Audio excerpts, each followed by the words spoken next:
En ce mois de décembre 2018, nous fêtons la célébration des 70 ans de la Déclaration universelle des droits de l'homme. Alors je me suis demandé qu'est-ce que ça signifiait pour moi. Pour moi, professionnellement, je suis juriste, je travaille sur les crimes de guerre et particulièrement sur le viol comme arme de guerre, mais aussi pour moi en tant que citoyenne française et en tant que femme. Pour moi, la Déclaration universelle des droits de l'homme, c'est d'abord une époque. 1948, c'est 3 ans après un conflit mondial qui a fait plus de 60 millions de morts, mais c'est aussi la Seconde Guerre mondiale, l'Holocauste. La barbarie, c'est le nazisme, les camps d'extermination, la mécanique de la barbarie. La Déclaration universelle des droits de l'homme répond à ces phénomènes.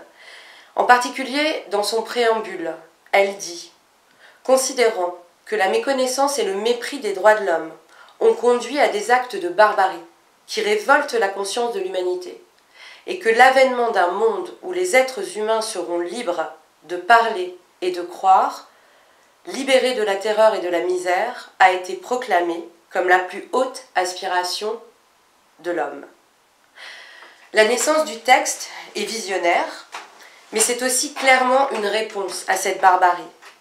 Et qu'est-ce que ça signifie pour nous aujourd'hui ? Cela signifie que plus que jamais, il faut renouveler ce message. Ce texte, la Déclaration universelle des droits de l'homme, elle a ouvert à de nombreux autres textes. Évidemment, moi, dans mon travail, je pense à la Convention pour la répression et la prévention du génocide qui a été adoptée en 1948. Mais aussi cette réflexion qui a commencé à avoir lieu les 50 dernières années sur l'émergence d'une justice pénale internationale. En 1990, dans les années 90, les tribunaux pénaux internationaux ont été créés, l'un pour la Bosnie, l'autre pour le Rwanda. Ils sont aussi le symbole d'un nouvel échec, le nôtre, de n'avoir pu empêcher un nettoyage ethnique en Bosnie et un génocide au Rwanda. L'espoir a continué et la Cour pénale internationale a été créée. L'idée qu'une Cour pénale internationale permanente soit là pour nous rappeler à nous, les humains, que les crimes les plus odieux ne peuvent pas rester impunis. Ces années 90, ce sont celles de mes études de droit. C'est le moment pendant lequel j'ai eu envie de croire à ces principes. J'ai décidé de mettre cette expertise juridique au service des victimes des crimes les plus atroces. Pourtant, l'universalité des droits, l'universalité de la justice, ce sont des principes auxquels on adhère tous, mais qu'en pense-t-on face à la réalité d'aujourd'hui ? Chaque jour, comme vous, je regarde le monde. Je vois le Yémen, la Syrie, la Libye, j'ai vu l'Irak, le Congo, le Soudan et tant d'autres. Moi, je travaille sur le terrain, je rencontre des victimes de crimes odieux, tortures, viols, qui, malgré ces souffrances, ont aussi une dignité et elles s'accrochent à ces principes.